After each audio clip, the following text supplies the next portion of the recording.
As women, we have experienced layer upon layer upon layer of trauma, not only from our own lives, but inherited from our parents, our mothers, our school systems, our societies, our religion.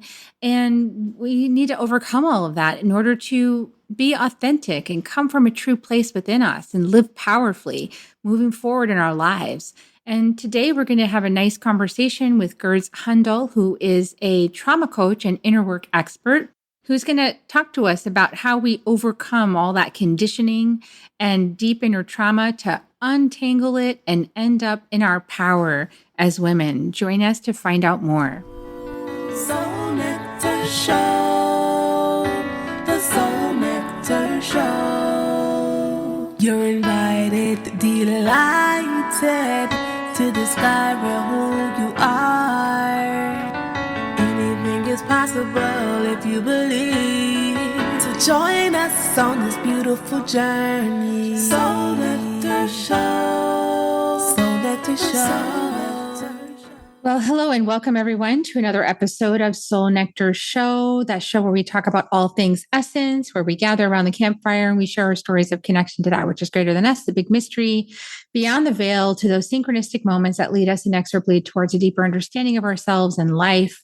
And I am your host, Carrie Hummingbird. I am here week after week having these conversations and going deep in these spiritual topics, hoping that it serves you to show up and listen to the conversations that we're having, bringing in experts from around the world to have these conversations who have gone through their own journeys, claimed their own wisdom, and then shown up here today with us. And today we're going to be talking about overcoming trauma, especially for women.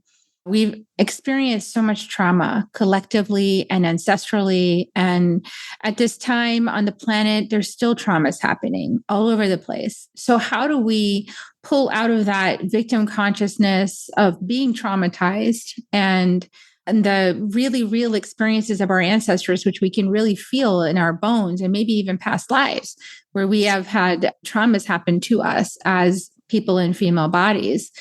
And how do we pull out of that and into the empowerment? And what do we do with all this trauma and victimization? How do we empower ourselves through the experience, knowing that it is just happening? So there's a lot happening in the world. And if you guys have been tuning in, a couple of weeks ago, even last week, I talked about a friend through a spiritual community who was the victim of a raging shooting incident at a boba tea shop, of all places. And we have this kind of chaotic trauma happening in our culture all over the place. A couple of years ago, last year, I think it was Uvalde in Texas that had the school shooting. And so much trauma is happening all the way around, including our family systems, and so much being revealed about our own lives and maybe some traumas we had in early life that we blocked out, we forgot about. And then, you hit midlife and it starts to come up and it's asking for healing. It just feels like there's trauma everywhere. Everywhere we look, we're healing something. We're looking closer at it. So what do we do with that? Because if we got bogged down in just sort of the random acts of violence, or just like, why would a father molest her child? Why would a husband beat his wife? Why do we have to have battered women's shelters? Why does all this happen? If we got bogged down in the why, we probably get pretty discouraged after a while because it's so pervasive. So how do we as women empower ourselves through this trauma and collectively work together to empower and to lift the whole conversation into a whole new paradigm? And I know that's what so many of us are really committed to doing on the planet at this time. And I'm quite sure that our guest today is on the same mission. So today we have with us Gurds Hundal from the UK. Welcome, Gurds. Oh, thank you. I'm excited to talk to you. And I had you on my podcast as well recently, and it was just such a powerful conversation. So I can't wait to talk about how to heal trauma and really come back home to yourself. Yeah, I'm excited to hear what you have to say about it because I enjoyed being on your podcast as well. So Gurds is the host of the Inner Light Project podcast, and I've been on her show recently. We'll put a link in the show notes. And she is a trauma coach and inner work expert for high achieving women. And her mission is to empower them to transform trauma and trust themselves so they can powerfully move forward in their lives. And she has 11 years of experience in trauma healing, boundaries, and inner child work, and the women who come to Gurds for advice, guidance, and tools to become happier, healthier, and peaceful through her infinite trust method and Rise Up Sister VIP Day, and so much more. And so we are really blessed to have you here with us to share some of what you've learned about the ancient wisdom of women and the wounds of patriarchy, how to stand in our power and overcome those and reclaim parts of ourselves that we thought were lost, forgotten, or abandoned. Because, of course, everything can be recapitulated and reclaimed, and we can become powerful through the traumas. It's what we do with the traumas that decides whether we're victims or whether we're empowered. So I know we're going to tell the empowerment story today. So tell us a little bit about your background. How did you come into this kind of work, Gurds? Oh, funny enough, I never imagined I would be in this kind of world of work. So I was originally a journalist. So I was a health journalist. I'd been in radio. I had been in broadcasting. I'd worked at a news channel in Canada. I tried print, magazine, you name it. I tried everything. But something in my soul felt like it wasn't right for me because it was a very toxic environment. Now you can imagine news is negative. But I wanted to help people because health was always within my lineage. My mum was a nurse. The people around me were always helping and supporting others. I worked in a pharmacy when I was at university studying. So I trained to be a dispenser. So I dispensed medications. It's very strange, journalism and health and pharmacy. But there was some kind of tie there for me. But it just didn't feel right. I actually ended up leaving 2000, I was about to say 11 years ago, but actually it was 2012 when I left that industry. And the reason I left that industry was because I needed to heal myself. I needed to come back home to myself. I had lost all power of me. I didn't know who I was anymore. I was tired of this victim story. Like I used to drink a lot. I ended up becoming a severe alcoholic. I'm not going to lie. I used to numb my emotions. I didn't know how to speak my truth. I was angry at the world. I was bitter at life. And here I was at almost turning 25 at that point in my life with a cancer scare, sat in the hospital, hearing the words. Actually, if I had to know what did actually happen was, before I heard it's time to heal, was I was sat there feeling sorry for myself. I was like, why me? What have I done to deserve this? Nobody was there, just me by myself in the waiting room. And I heard, you created this. I was like, what? Where are you? Who? What? And then when they told me they misdiagnosed me, I ran out of the hospital and I cried and I heard, it's time to heal. And I just went on this journey of just deep clearing. I wrote 30 pages of my life in 7 hours. I saw all the patterns of my life and I just went into the self-help world, the development world. And I just went in and tried to learn anything as possible that could heal me. I didn't know anything about trauma. I didn't know anything about healing. I was just committed to myself in freeing myself because I felt like I was chained. Emotionally, I was chained at these painful emotions that I had. So yeah, I never imagined being a trauma coach. After I actually left the journalism world, I actually worked with young people. And it was so therapeutic, Kerry, because it taught me to come back home to my inner child. You know, she learned how to play again and dance and be free. And the more I did this kind of work, it healed more of me within. I did so many different things. Like I had a radio show, then I had a podcast, which I still have now.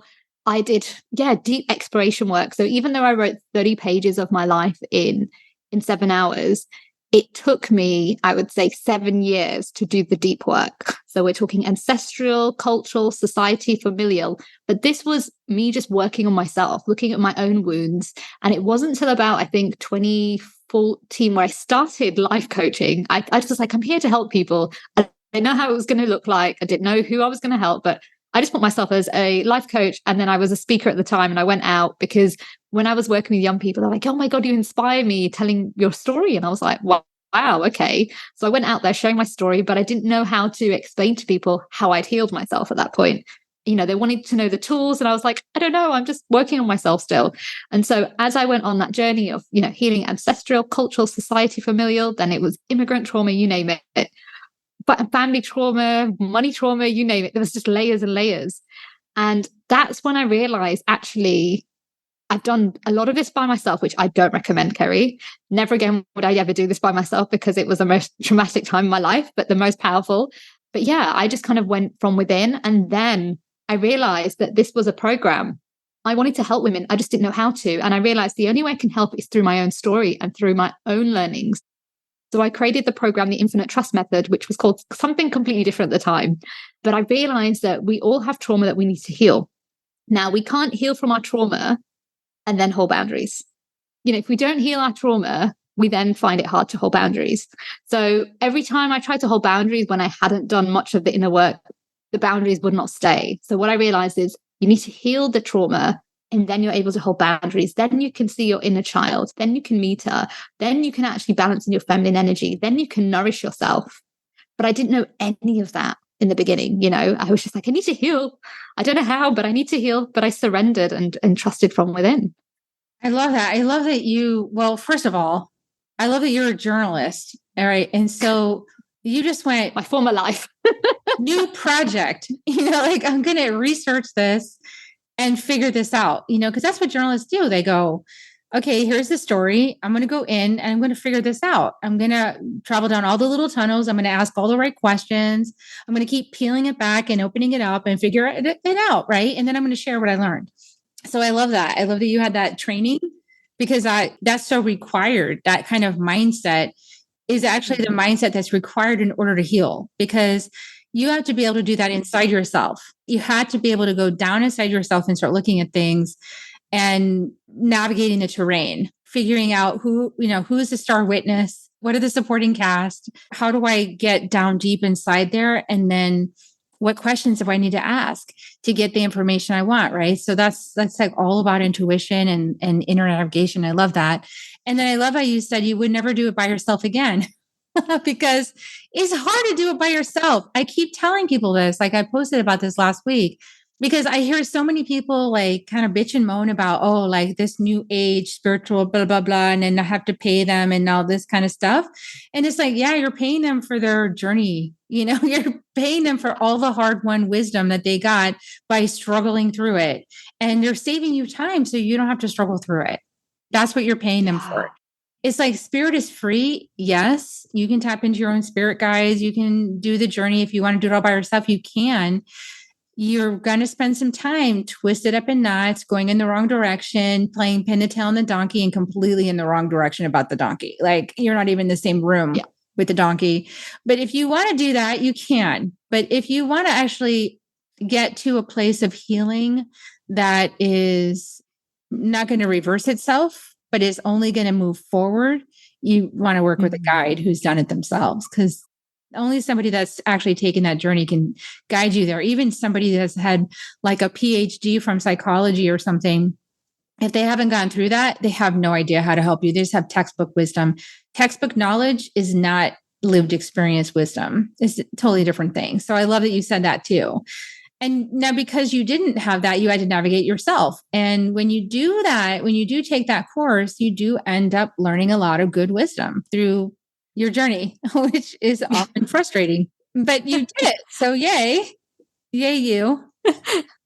Thank you. I was just going to say, yeah, I 100% with what you're saying about the whole PhD. If you have, and that's why clients come to me, because they're sick of the way they're being mistreated in therapy. And I'm not saying all therapists are bad, because there's some amazing therapists out there who've been through hell and back, and they've done the work, and they're now therapists, or they're healers, or they're coaches. But if they don't have the knowledge of what you're going through, it's going to be very hard for them to relate. And a lot of the time, they're going to actually put you down, or they're going to talk about their own trauma and inflict it on you. That's what I've seen over the years. And so when people come to me, they're like, I'm tired of just talking about it. I'm like, well, we're not going to be just talking about it. We're actually pulling the root. If we carry on talking, it's just like, how we talk to a friend, we go on and on and on about the same thing. We'll be there for weeks later. You have to pull out the root in order to heal. And so with the work that I do is we pull from the root. We look at, why you are the way you are. We look at there's a reason why we look at your family. There's a reason why we look at your ancestors. There's a reason why we look at the cultural aspect. There's a reason why we look at society. And the big one is the reason mainly as well we look at is patriarchal patterns. Where have they come from? Why have you followed them? Who told you to behave that way? Once we peel off those layers, then you come back home to yourself. The thing with women, we have been conditioned from the moment we were born into this world. This is the thing. Whereas boys are able to be free. There are some limitations, don't cry and certain things. But for women, as young girls, we feel like we have no ownership of our body. We have no ownership of our own lives. We feel like we're not able to speak our truth. We're made to feel like our bodies are not our own. So much trauma. We have to peel off those layers in order to come back home to ourselves. But also, it's not just our trauma. It's our mother's traumas. It's our grandma's traumas. It's our great grandma's, traumas. There are traumas that we have when we're in the womb. We have to heal those. That's where the wisdom comes, when we heal all of that. Then you're able to trust your intuition. There is a lot of young girls and women who don't know how to trust their intuition. And it's not because we're not assertive like men. And sometimes men will be like, oh, she can't think for herself. I've heard many men say that over the years about their wives or their girlfriends. And it really irks me, because you were raised very differently. Women for centuries didn't have a voice, didn't have their own money. Even if they had money in their family, when they got married, it was taken away from them and given to the husband. Of course, women have deep trauma. We have to heal that patterns. Once upon a time, there were witches and, powerful priestesses and goddesses in the world who were in their power. They owned their shit. But somewhere in the lineage, there were some egotistical men who were like, we need to bring down women and control women, and the toxic masculine men energy came into the world. And suddenly the power of women was disappeared. Temples disappeared. Women in power disappeared. Women were then told to fight and compete with one another. Women were told to look outside superficially, look perfect for a man, dress this way, behave this way, do not swear, be this perfect image for society. No wonder we struggle. Even in this world today, like, I don't have any problems with people doing plastic surgery or, wearing lots of makeup, but I would love them to question why they're doing it. Is it for them? That's great if it's for them. But if it's for the world, there's an issue, because that's not love from within. That's not you having your power. You're giving your power away to society. And this is amplified on social media more than ever. I'm in my mid-30s now, and I see the younger generation. I feel like they're more insecure than what I grew up with. I grew up with like the whole Barbie, the plastic image, being a woman of color, there was not a representation. I was insecure growing up. But now I feel there's more insecurities on another level because of social media. And again, this is why it's so important for us to come back home to ourselves, to love ourselves, to accept ourselves. But we have to go back to the root. And it's deeper than what we know. But when we get there and we start to peel off the layers, there is going to be emotion, there's going to be anger, there's going to be frustration. And that's absolutely normal. Right? We've spent years, again, women, don't be angry. If we're angry, suddenly, oh, we're such a bad woman. And, how dare we raise our voice? But it's okay for men to do it. There is so much judgment in the world about women. And that's why it's so important for us to come back home to ourselves, have that support mechanism where there's women who are able to support you, whether it's a coach, a leader, you name it, a healer, you name it, a psychologist who has that experience in what you're going through. Go to them, because they will help you to come back to that wisdom of who you're meant to be in this world.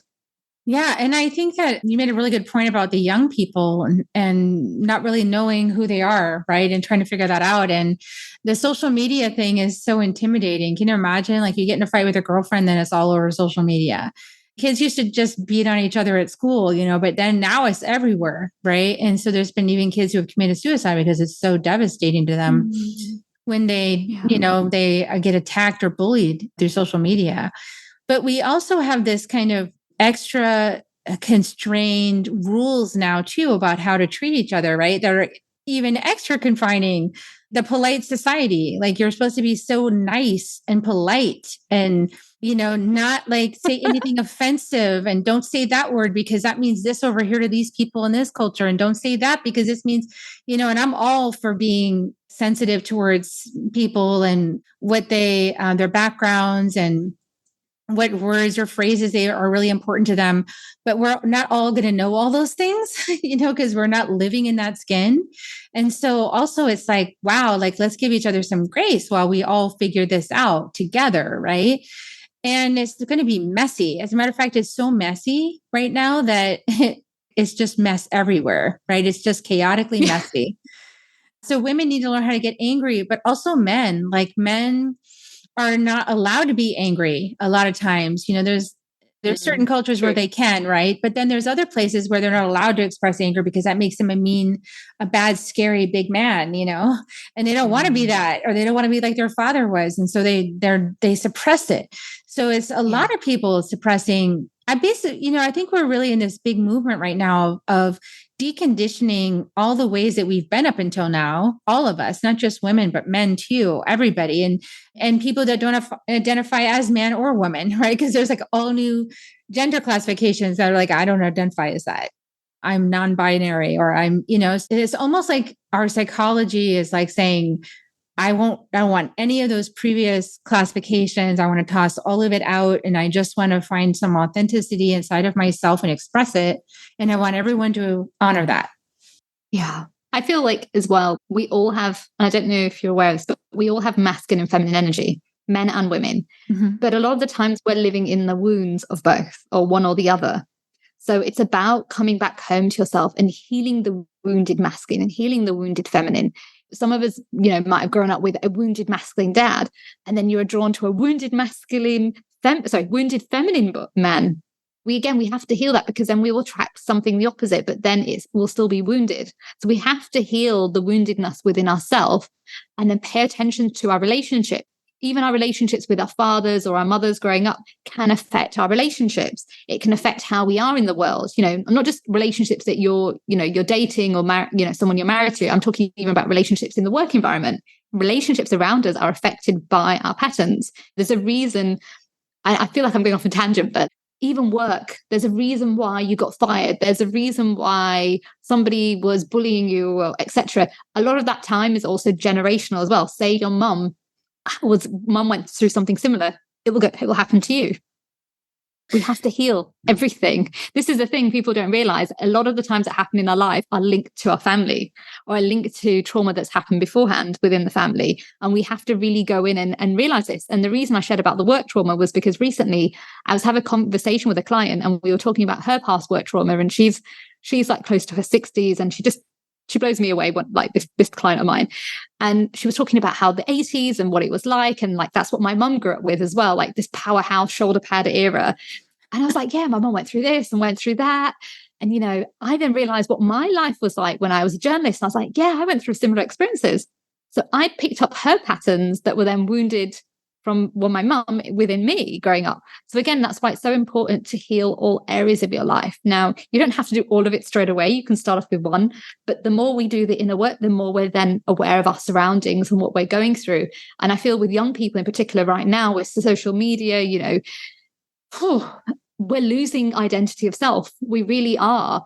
I remember growing up where I remember having a phone, but that was like at 14 years old. But we didn't have the internet till a bit later on. But we didn't have this. We weren't obsessing and looking at other people. We did it in magazines, but it wasn't there 24/7. Now it's like, even from a young age, they're having a disassociation with themselves instead of connecting with nature and being at home with themselves, because nature is part of us. We are part of nature. When we're in nature, we're more connected with ourselves. But what is happening is they're growing up being disconnected from a young age, being on the iPad, being on the laptop, being on their phone. So they're having a massive disconnection. They're looking for identity. They're looking for self-love and validation, but they're looking it on the outside and not from the inside. So then social media becomes this big craze. That's why, you have loads of celebrities out there, or, this new reality stars that have come out, and they're all looking for fame. But really, I don't think it's about the fame. I think it's looking for themselves.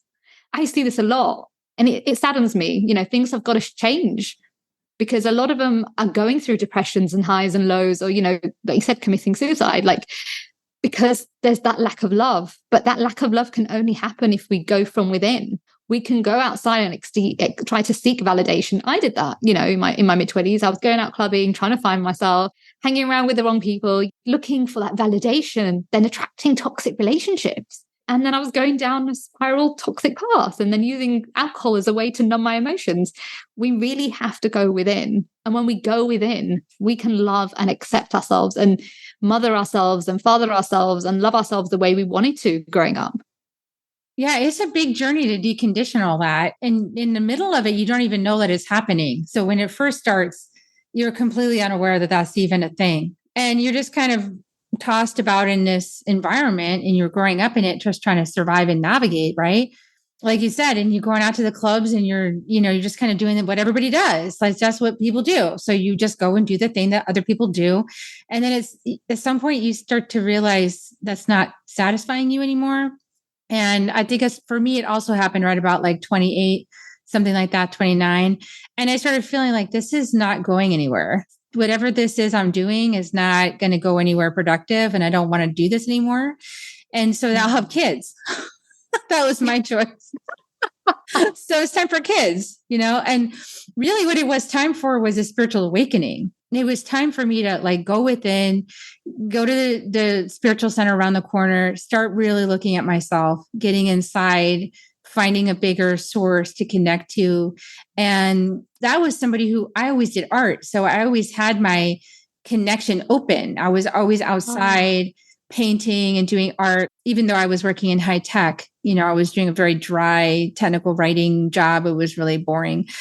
But every morning I would go and paint for an hour. And then once a week I would go with my mentor and we'd paint outside, So I would always had that creativity, that imagination channel open. And I see like a lot of, even from the very time they're little, parents don't maybe understand how important it is that their kids do crayons and painting and with their hands and actually create art. And you just see them, like I was at the breakfast place the other day and this family had two young ones, probably like 2 years old, 3 years old. And they were on their own little iPads with their headphones, like completely disconnected from what was going on, even at the table or in the restaurant, just the headphones and the little thing. And they're all like playing a game or something on their computer. And I was thinking, there's a disconnection. It starts already. And instead, when I used to bring my kids to the same kind of place, a diner, they'd get a piece of paper with some crayons. That's how it was meant to be, right? That's how we grew up. And now it's some like this completely disconnected and disassociated from the environment and lost in their own little minds inside this little screen. And I feel sad when I see that because I know where that ends up. Because disconnection in a person, when they're not trained how to be part of something, when they're not trained how to use their imagination and their creativity, when they're not trained how to, be in their body, use their hand to create art on a piece of paper and be that channel, when they're not trained how to have a conversation at the table, when they're not trained to be part of what's going on, they end up like this guy shooting things up because just to feel something. We need community.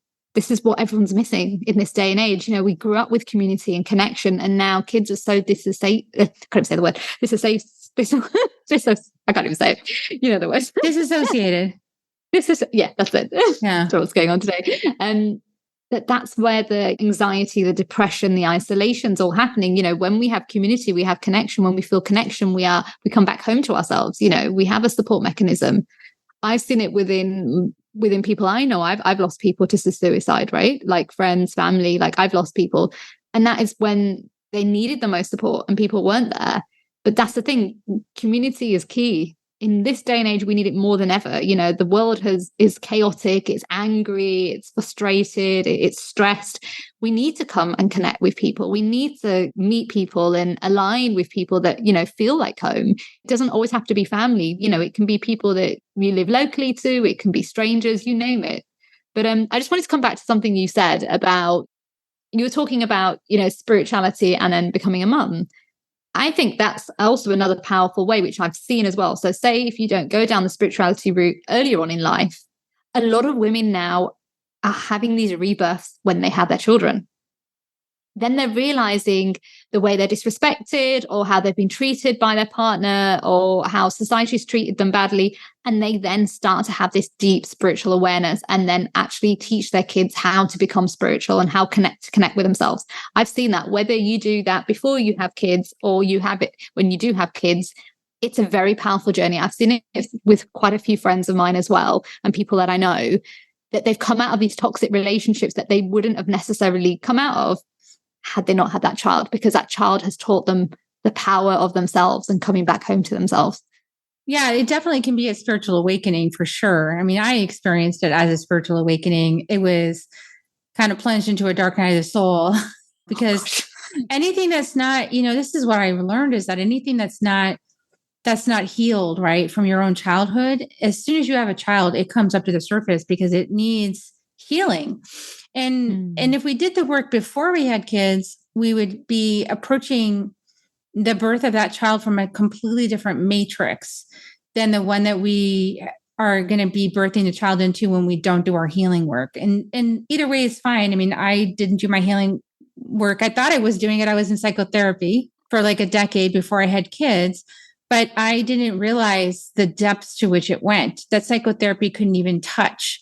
because the kind of psychotherapy that I was in, they didn't really understand about pre-verbal trauma. They didn't understand how to address inner child healing, because psychotherapy, the kind that I had, was talk therapy, and words don't get at emotion. Words don't get at trauma that is in a pre-verbal brain. It only gets at anything after there's verbal.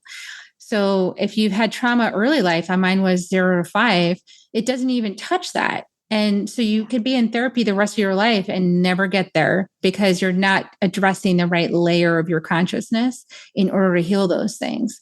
So this is why you've got to be, I think, as a person interested in this topic, and I would love your input on this, Gurds, but it seemed like you also were like questioning everything. It's like, maybe this expert is not the expert I need. If I'm not getting better after a year, I need to change strategies. Like, there's something deeper, right? You've got to be your own advocate for your healing journey. I'll be honest with you, like, I didn't go to therapy. I never had counseling. I had none of this growing up, because I grew up in an environment where we don't talk about our problems, being Indian. So I had somebody in my extended family who wasn't well growing up, and we were told we can't tell anybody.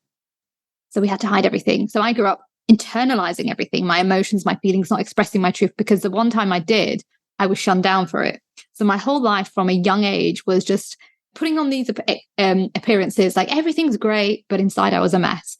And so it was only till I started doing the deep work, and then a few years ago when I had a health condition and there was a lot of things going on. I was diagnosed with kidney disease at the time. I'm now, thank God, I'm clear.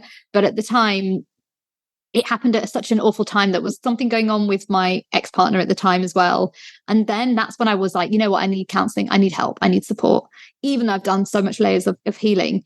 And it helped me. It helped me because it was helping me to have the depths of understanding myself. But because I already had the tools, I could see things on a deeper layer. So it wasn't them really doing the work for me. It was me just verbalizing and hearing myself and what needed to heal. But growing up, I've always been this person that's been curious. So even as a young child, I would have random strangers come to me and share their problems to me. I worked in a pharmacy and somebody would hand their prescription to me at 18 years old, and I wouldn't even say a word, and they would tell me their life story. And the pharmacist would say, "What are you doing?" And I'm like, "I just picked up the prescription. I'm not done anything. They're just telling me everything." And they would be like, "Don't talk to them." I'm like, "I'm not doing anything." People, I remember when I was like 10 years old and some woman I didn't even know from the temple would just share her problems with me, or some random stranger. Like, my whole life was like that. So it was almost like I was always here to do this work, and I didn't know that. But my whole life I've always been curious, like you said, with the journalism world, questioning things, quizzing things, analyzing things. Why are people the way they are? And I would start to see patterns from a young age. Why is women behaving like this? Why are people behaving like that? Why are they angry? You know, my brain was doing that from a young age. But yeah, I didn't go to therapy until I was 30 years old. I did it all myself, and it was terrible. Like, I wish I'd never done that to myself, because I didn't know anything better. It was the darkest, hardest parts of my life. But now what I've done in over 7 years, I teach in the space of 4 months. And I've done everything, and I've tried those things. I've tested and trialed them, and I see what works. And that's why I'm able to help my clients on a deeper level, because I know what it's like to be at their lowest point, all alone, not having that support, holding their hand in that moment, allowing them to heal and support them, but also having fun. You know, trauma doesn't have to be so serious. We've been taught that trauma is so serious. Like, we have laughs within my sessions because trauma isn't that serious. We allow it to become serious. You know, if we look at it, we pay attention, we pull the root, we become more joyful. Yeah, that's really powerful. Trauma doesn't have to be serious. It definitely hurts sometimes, but it doesn't have to be serious in healing it. And actually, the humor can bring a lot of healing. Tell us more about that. Oh gosh. So like, even the times where I was bedbound for a few years, right? When I got really sick. So back in 2017, I was at like the highest point in my career. I was speaking on stages to like 1,000 people. The coaching business was coming up, really busy. And then suddenly, like that, everything went when my health went. I had to surrender and really listen from within. I spent 2 years trying to find out what had happened, discovered I had a kidney problem. And in those moments, I had even more deeper healing work to do. And I'd sit there thinking, why? Like, I'm bedbound. Like, why, universe? Why are you doing this to me? And then I just laugh at myself. I'm like, okay, thank you. I get the message. I need to slow down. Okay, thank you. Yes, I've always been an alpha woman. I need to slow down because I used to be a journalist that was obsessed with my career and, would live off 3 hours sleep. Thank you, universe. I need to slow down. Okay, what's the message here? So I would see laughter in those moments. I'd be like, what's the message here? And, that's what I teach my clients. When things are not working out for you, maybe it's a blessing, ask or say, I surrender. Thank you, universe. Go do something joyful in those moments when we're feeling sad. Cry, laugh, just have joy in that moment. I think people forget you're not going to be stuck in that situation forever. You have a choice. You have a choice to be a victim, or you have the choice to be a successor in your life. Again, you have a choice to be in survival mode, or you can have a choice to be in safety. And a lot of the time we're in fear and survival and, we don't know how to be safe as women, right? So a lot of time we're like, going through our darkest moments, crying it out. Why me? Why me? What have I done to deserve this? Be like, just laugh at yourself. Like, why the hell am I feeling this way? Okay, thank you. Have a dance. Be silly. Put some music on. Cry it out. I was joking with a client the other day. She was telling me there was a situation happening and we've done a lot of deep work, but naturally things are going to come up. But now they've learned how to deal with it. We're going to have ebbs and flows in life. Things are going to go high, things are going to be low. But it's learning how to balance that and how to deal with it when you're going through it. And she said, I remembered something that you said.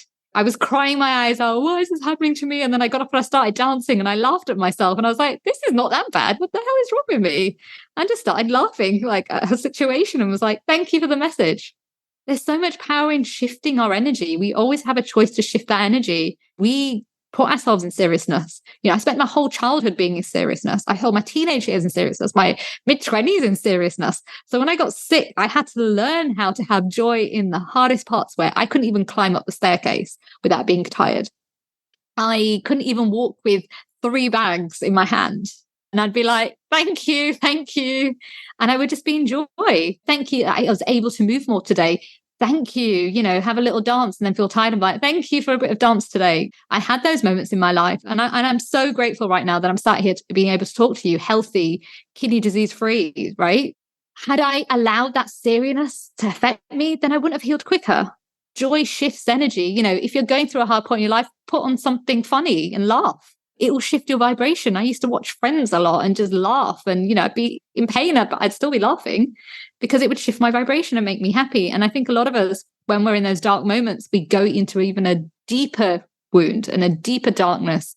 And we don't know how to get out there sometimes, but we have a choice in how to get out of it. We have a choice whether we want to sit there and feel sorry for ourselves, and do feel sorry for yourself because we need to feel that, but don't stay there forever. It's about paying attention. What can I do in that moment to make myself better? Is it asking for support? Is it asking for help? Is it just dancing? Is it running around the garden? Is it rolling down in mud? Whatever makes you happy. Is it climbing a tree? Is it playing with an animal? Is it just singing to yourself like when you were a child and dancing, going la, la, la, around in a circle? You have a choice. Yeah. And it's actually this thing called laughter yoga, which is all about that too.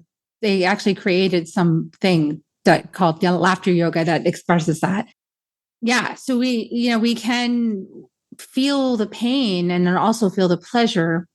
And that also is healing too. It's bypassing the pain that is the problem, but you can be with the pain with a sense of humor, with a sense of compassion, without bypassing it. And it is a skinny branch. Learning how to hold all of that at the same time, that's mastery. That's a practice of mastery.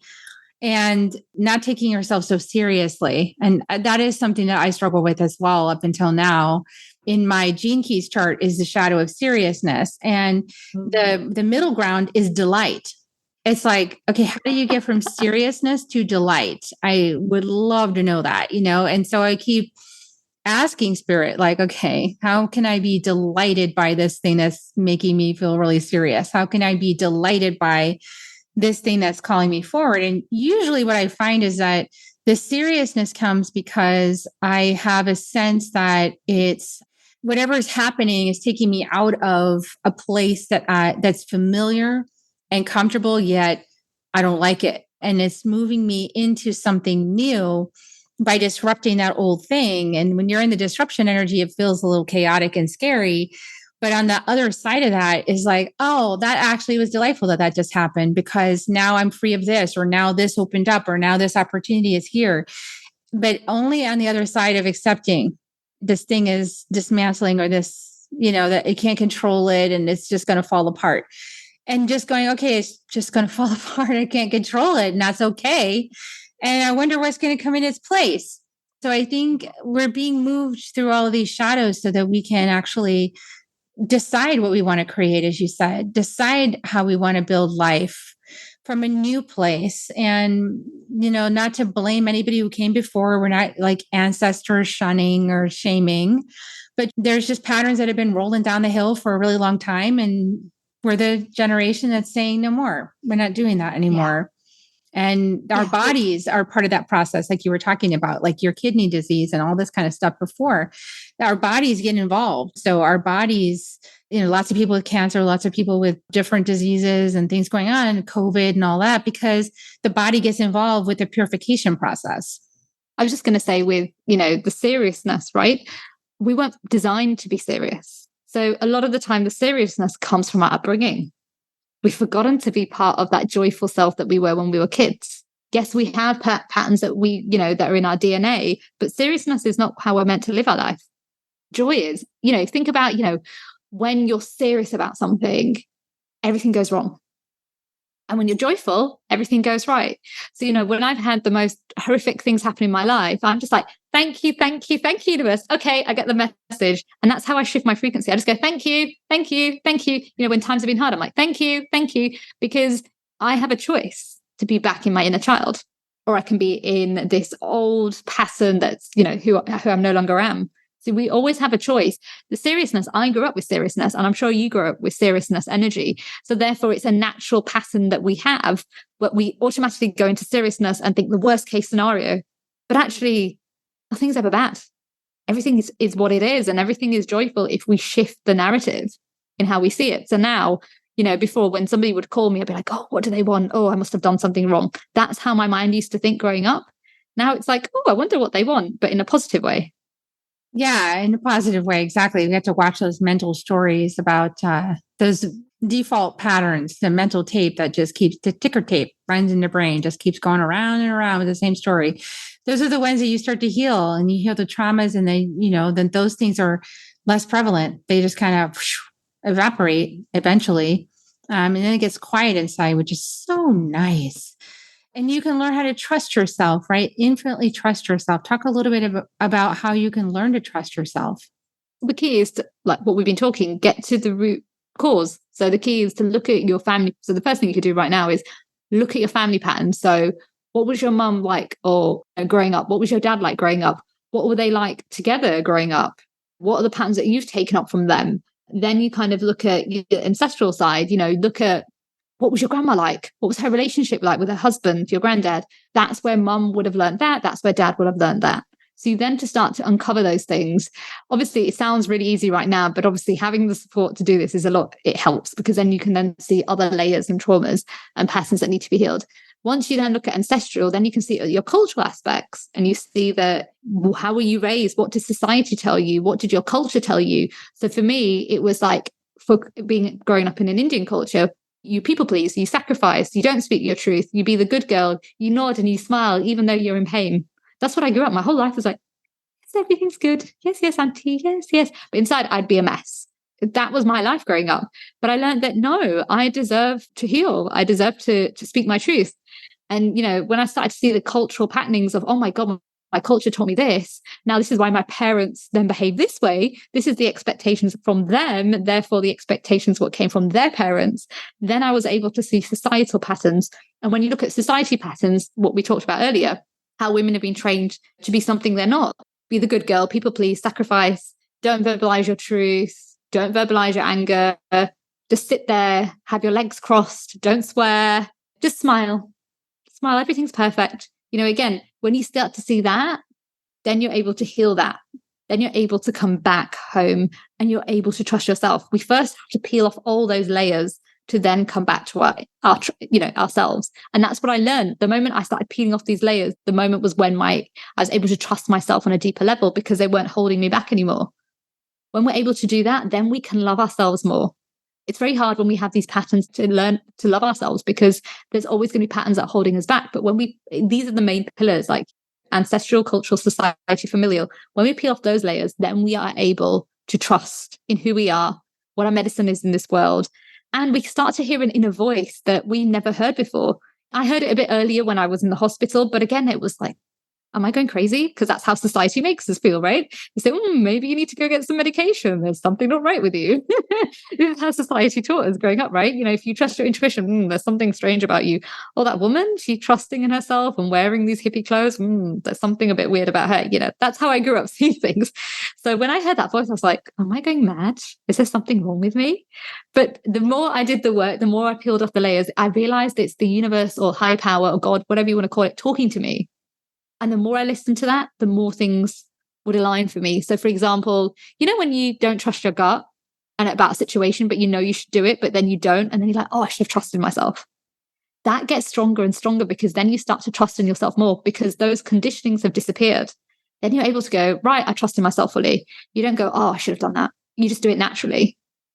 Oh, I love that. That's beautiful explanation. That's gorgeous. So as we're wrapping up this interview, is there any last bit of wisdom or any way that you would like people to connect with you going forward from this interview? Yeah, sure. I think the key is to remember that we are never alone. When we're feeling at that moment where we feel like, there's no one there that understands us, connect with people, ask for support, go and seek guidance, ask the universe for help, and the universe will just bring someone into your life in the weirdest way you can possibly imagine. But don't feel like you are stuck. There's always a solution for where you're at in that moment in your life.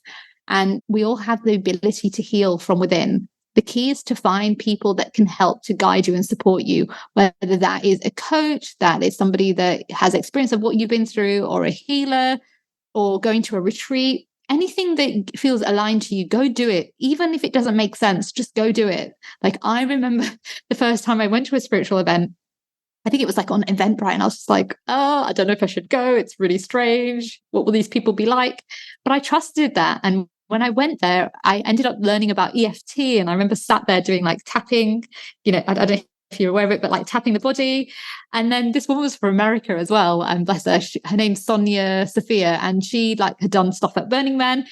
And, she was telling us what to do and teaching it. And then I just looked at her and she smiled and she said, you enjoyed that, didn't you? And I was like, yeah. And through that, I learned, the power of like connecting from within. The person that ended up hosted that event, me and her ended up having a radio show together. You really never know what's going to happen if you just trust yourself and try something new. And I've done so many different things. I've walked on glass barefooted, broken arrows with my throat. I've walked over fire. I've done, you name it, whatever. But all those events helped me to understand myself better. However, what I would say is the key is to go from within, because those events are amazing and you'll have so much energy, but the key is to actually go from within and heal what needs to be healed. What I would say though is find somebody that gets you. The key is when you find someone that gets you and you feel safe, then you're able to speak your truth. Then you're able to heal on a deeper level. Then you're able to have vulnerable conversations and get to the root cause. If anyone is struggling right now and they don't know what to do and they're confused and they're overwhelmed and they're anxious and life feels stuck, send me a message on my website at gurdshandal.com. There's a button where you can apply for a complimentary call and just share what's going on in your life and let me see if I can help you. If I can't help you, I will guide you towards somebody. But please don't feel alone. Please get support, whether it's me or Kerry or somebody out there. Go get support, because we all deserve to be heard and understood, and we all deserve to be held.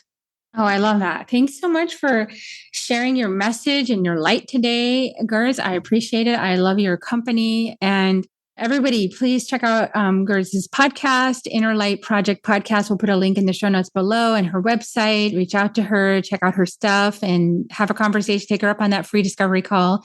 And we're going to give kisses now. So as how we wrap up the show is we give everybody kisses. If you want to join me, you can. And here they come, everybody. We love you so much. And we hope you have a great week. And thanks for coming on the show, Gurds. And love everybody. And see you guys next time on Soul Nectar Show. Bye for now, everyone. If you found even one gold nugget in this episode of Soul Nectar Show, will you do us a favor? Will you subscribe, like, and share this episode? Maybe even write a comment and let us know what you thought about it. We really, really want to engage with you at a much deeper level. Let's be part of community together. Have a great week, everyone. Bye for now.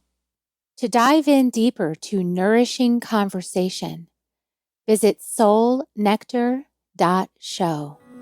Soul Nectar Show. Awaken away to show. Take a sip from the drip of nectar, from the source of who you are. Soul Nectar Show. Yeah, yeah.